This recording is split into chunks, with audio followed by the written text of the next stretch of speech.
Hello, welcome to my channel. In this video I'm going to do a drawing of a hawk and I'm going to use colored pencils on sandpaper. Let's have a look. The pencils I'm using are Faber Castell Polychromos colored pencils, and the surface I'm working on is 1000 grit sandpaper. The size is about 9 times 11 inches. So I started by sketching the upper edge of the hawk's body with a light grey, because that part of the hawk's head is going to be lighter because it's facing up towards the light source. The beak and the neck area is going to be darker, so I sketched that out using a black and brown colored pencil. As for the background, I'm mostly going to use some reddish and brownish tones, and I will want to create an out of focus blurry background. To do that I will have to do a lot of blending, but on this surface it's a little bit more difficult to cover larger areas and to blend than it is with pastels, for example, so it takes a little bit of patience. However, the main advantage of this surface is that you can layer easily and add lighter details on top of the darker layers more easily. So as for the eye, I did it by first putting in the lightest and the darkest details first to establish that contrast between the pupil and the catchlight, and then I worked around it. And as for the feathers, or the base color of the feathers, I decided to put in some walnut brown on top of this dark or middle gray color of my paper, because the feathers mostly look dull brown to me, so I realized that if I just use a thin layer of brown on top of this grayish color, I will get something that's pretty close to the color I need, and I will use that as a base color. So here I'm working on the eye, drawing some of these smaller, finer feathers around the eye. Now I'm sorry that I couldn't show you the entire process of drawing the eye, but my camera went out of focus at one point and there's honestly nothing I can do about it, so I just edited it out. But I'll show you the rest of the drawing process. There's lots of other interesting things to see.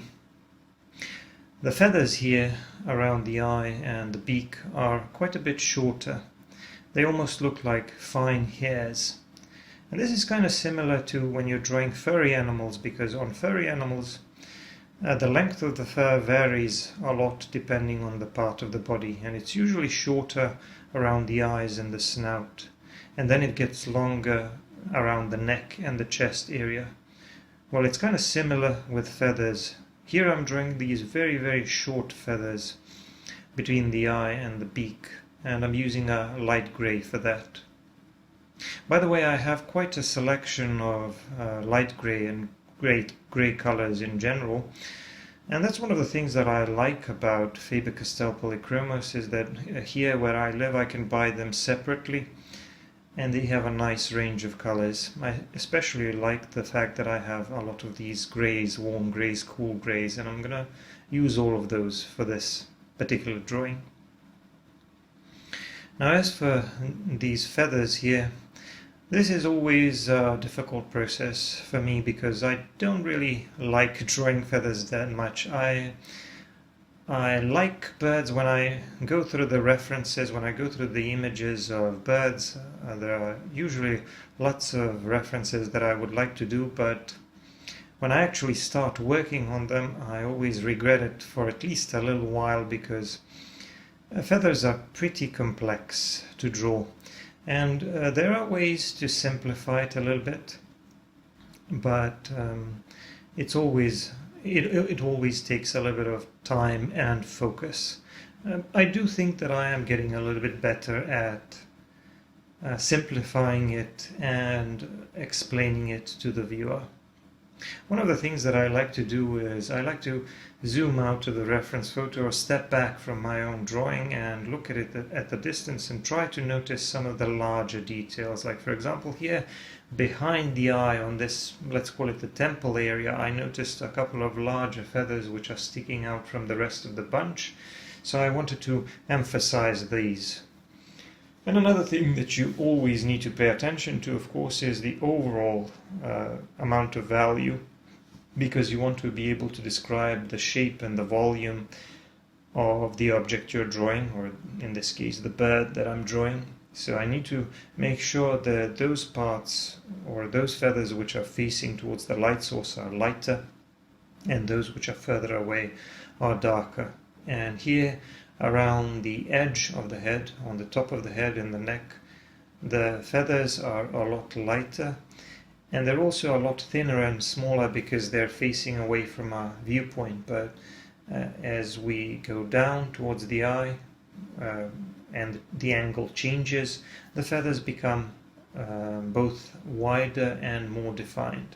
Notice that I also added a few touches of this bluish color, not just to the feathers but also to the eye. I thought that the bluish tones, these cooler bluish tones, would create a nice contrast with some of the brownish and orangey tones.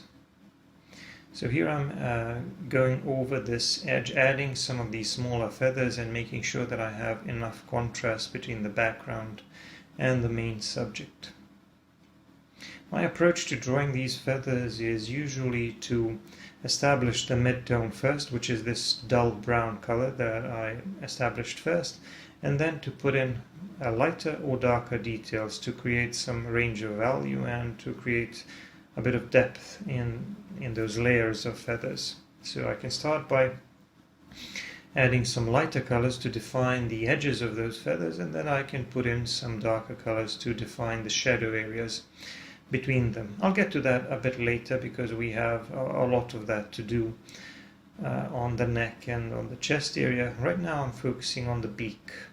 Next to the eye, the beak was also a very interesting and very complex part of the bird's head. And here I used some of the more yellowish tones. In addition to this bright yellow that I'm using, I also used a bit of yellow ochre for some of the shadow areas, because I don't want to make it look flat. I want to create a range of value there as well. So not all of the beak is going to appear bright yellow. Only some parts of it are going to appear brighter, others are going to be a little bit darker. And the same goes with this tip of the beak, where we're going to have some darker grayish and even bluish tones. And this is also an opportunity for me to use all of the grey colored pencils that I have. Here around the very tip of the beak, I used a dark or a black colored pencil because I want that to be very dark and I want that to stand out against the background. And then I sort of blended upwards, merging that into the grayish part of the beak. And then there's like a nostril here, for which I again used a black colored pencil. And then there's a lighter grey portion to which I also added a touch of blue. The reason why I like adding blue, a little bit of blue here and there, is because that enhances the contrast with some of these colors, because you don't want to just create a contrast in value. You also want to be able to establish a contrast in terms of colors by using complementary colors here and there, because that'll bring out some of these warmer and brighter areas. So I'm doing the rest of the beak with a combination of yellow and burnt ochre, and doing a bit of blending with my tortillon. I should probably say a few words about my blending tools, but let me just say what I'm doing here around this area between the eyes and the beak. There are some very fine smaller hairs here again, and I want to make a transition from those lighter hairs onto the darker hairs. And you can see how I'm sort of varying the angle and the direction of these hairs, because that's the way it kind of looks. They grow every which way, but they're really, really short. And that's what I need to keep in mind. And I call them hairs because they look like hairs to me, but they're actually really small, really fine feathers. And there's also a nice shadow here between the feathers of the neck and the shoulder and the chest area. So just like when you're drawing fur, you will have some larger folds in the fur, and those will be slightly darker shadow areas. It's the same thing when you're doing feathers around those places, around those parts of the body where the body twists or bends. There will be a little bit more space maybe between the feathers, and there will be a little bit more shadow, so I added a bit of darker color there. So let me get back to what I was saying about blending tools, because you can see that I do a lot of blending with a brush. In addition to the brushes, and I normally use flat brushes, I also use tortillons, and I use homemade tortillons, and I always like to have a few of them lying around because I like to use different tortillons for different colors because I want to minimize the amount of mudding. And as for the brushes, they do a pretty good job at blending colored pencils on sandpaper, but the sandpaper does wear them down a little bit. This portion of the feathers under the beak is a little bit darker, so I added some considerably darker colors there, including the black, because I expect there to be a bit more shadow coming from the head and the beak, because that part of the throat is kind of facing away from the light source. So then I started working my way down towards the neck area, drawing first some of these smaller feathers and then larger and larger feathers. Sometimes I do the lighter parts of the feathers first, sometimes I establish those shadow areas first. To be honest, I don't even know myself why I choose one approach or the other, but the point is that when you look at these feathers, they are kind of stacked one on top of the other, and they form layers, and the tips of those feathers which are sticking out are both lighter in terms of color, but they're also lighter in terms of value because they're sticking out there closer to the light source, whereas those parts of the feathers which are deeper in or tucked in under other layers of feathers, those will appear darker. So by using those lighter and darker colors, you can you can create a nice range of value which will create more depth in those layers of feathers and make them look more three-dimensional, so that the viewer can feel like some of those feathers are actually sticking out. There are also some nice smaller lighter details around some of these feathers, and as a final touch I like to soften them a little bit with a brush, because sometimes when you just work with a pencil, that creates a little bit of a rough or uneven or unnatural texture, and feathers consist of these very small fine hairs, and when I dab on them with a brush like this, they actually become a lot softer and a lot more natural looking. And another effect that I'm kind of accomplishing with that is that by softening those feathers which are further away from the eye and the beak, I'm also allowing the eye and the beak, where there is more contrast and texture, to stand out and to capture the attention of the viewer, because that is the part of the head where I want the attention of the viewer. Here I'm adding a bit more value to some of these feathers all the way on the left, and a bit of shadow on this transition between the feathers of the neck area and the rest of the body. In addition to the Faber Castell black colored pencil, I also like to use a Kohinoor silky black pencil. They're kind of similar, except for the fact that the Kohinoor pencil is a bit darker and it produces slightly darker tones when I try to layer it on top of some lighter colors, lighter layers. And sometimes I can have problem to create really dark values if I use only the Faber Castell on top of some lighter colors. But you don't have to use it, but I feel like it gives me a little bit of extra range of value. Now for the eye, as I already explained, I decided to put in the lightest lights and the darkest darks first. On this surface I can easily put lighter details on top of the darker ones, but when I can, I prefer to put in these lightest and darker details first. That way I can make sure that my darkest details and my brightest details, like this catch light in the eye, will be really bright and that they will really stand out. I only do that in cases where I need a lot of contrast and when I can plan ahead, because I can't really do that every time. Also notice that there are some very nice details on the beak.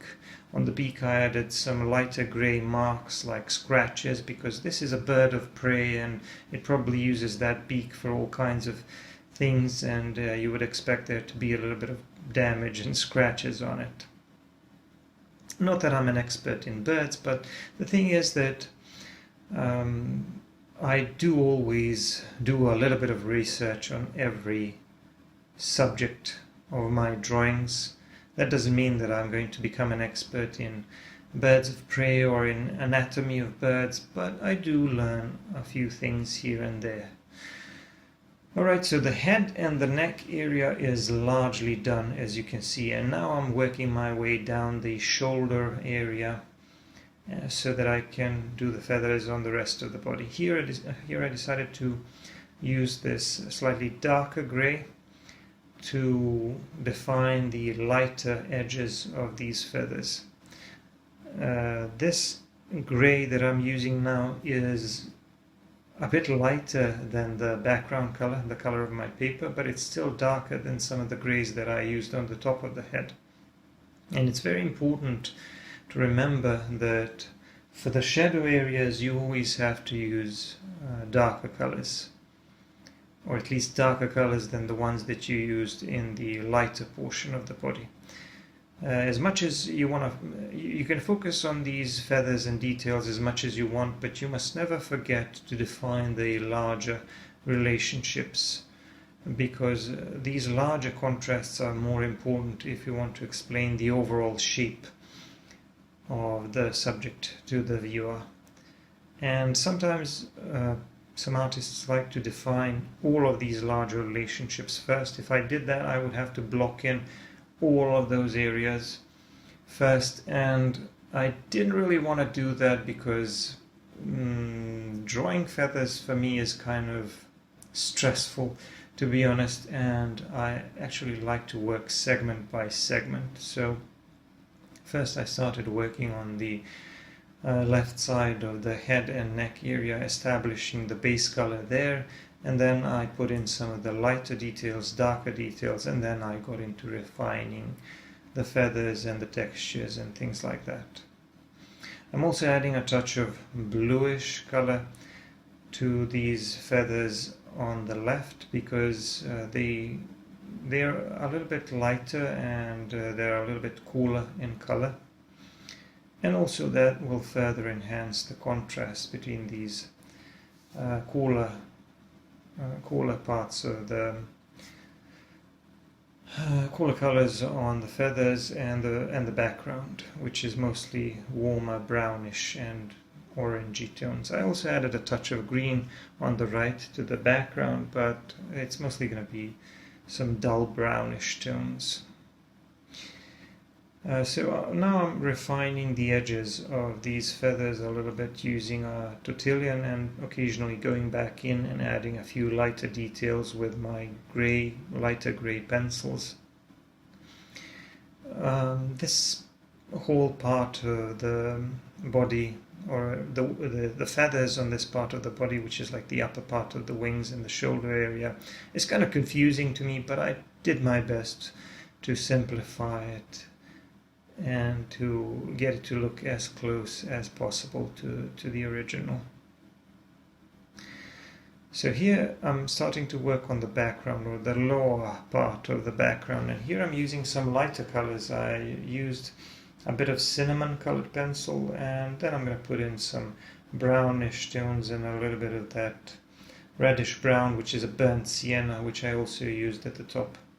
The reason why I want this part of the background to be a little bit lighter is because I'm always trying to create contrast between the background and the main subject. Now, if the main subject is a little bit darker, that means that I want to create a lighter background in order to emphasize that contrast. So the top part of the hawk's head is lighter, so I created a slightly darker background in that upper portion of the drawing, but the beak and the neck area is darker because there is some shadow there, and the beak itself is of darker color.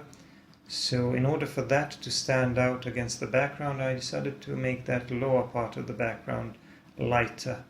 I'm going to try to make a transition between the darker part of the background and the lighter part of the background so that you don't notice it, and so that it looks natural. But there are some ideas behind it. There are some things that the viewer doesn't really notice at first, even though the eye does pick up on these important contrasts, but there are some deliberate actions behind those things that kind of seem to be spontaneous. These are just some of the things that the artist has to keep in mind, and like I said, I'm always trying to make sure that my main subject pops out of the background and that it looks more as three-dimensional as possible, so that I can create some depth in my scene and so that I can create a three-dimensional looking subject. And one of the ways of doing that is by creating some contrast between the main subject and the background. Once all of that blending is done, some of the details on the main subject can get a little bit muddied or a little bit lighter. That's why I'm going back in with a black colored pencil to emphasize them or reinforce them with those darker values, and that way they will stand out nicely against the background. I also added some of those finer feathers and some of these smaller details, basically putting down some finishing touches on my drawing, because it's almost done. The background's done, the main subject is almost done. I'm just working on the edges and cleaning things up. I'm going to put my signature in the lower right corner, and that's it. I hope you enjoyed the drawing process. If you like this video, don't forget to check out my other videos and subscribe to my channel. Give me a like, comment. But if you want to see longer videos, more content and stuff like that, you should check out my Patreon. Thank you for watching, and I'm going to see you in the next one. Bye for now.